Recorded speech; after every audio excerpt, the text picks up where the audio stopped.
Dewgal. Dewgal so woni luural ñene fof ko nangodiral. Kala nde debbo haalda setta ɗemgal, gorko laawo hocco bedal, wiye somi nanti mi taƴangal. Ɗon tan debbo ni sirgino lotto dangal, foto gude haɓa lefal, weddo misor sirgina jubbal. Wiye mi natti monjengal piggal, ala ko jogoniɗa kam so wona kiiri e bedal. Hande mi holluma mi wona ɗalal, saka aɗa wattami tan no bamgal. Wona ñamde saka portable, rewɓe fof nana e kuɓeje gartiri baafal.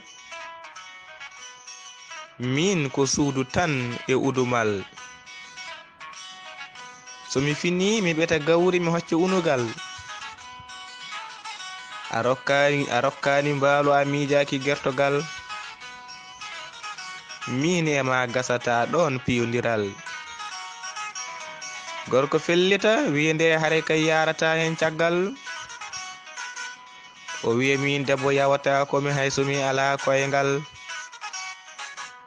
Hande mi waɗma no baño waɗata koral.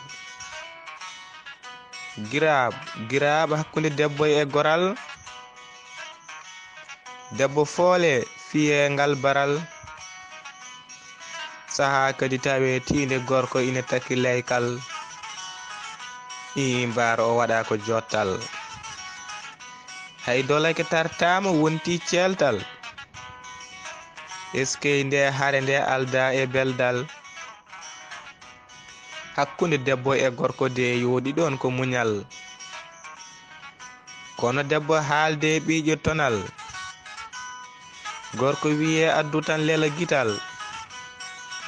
Artira yeeso no joɗindo e giyal, gandumi hewata ɗon kisal. Nene kala ko noynali ufnodiral, ɗum noon yiɗaka e dewgal. Yo debbo ɗofto gorko mum anda ko jogui e dañal, wasa leptirde ɗum ko ala e kalbal. Anne gorko woto suudmo ko joguiɗa e dañal, wona yaade tan ina sorta e beddaji leegal. Kala nde jiiɗa debbo goɗɗo lokoɗa poosiyal, aɗa hollo ɗum patronŋagal. So nalanki yimi corta jogoɗa e jungal, tawa aɗa woppi galle ma maaro e gejjal. Debbo foojo hofo ha wayeno naggal, gaso wodani maayi e feccidde leggal.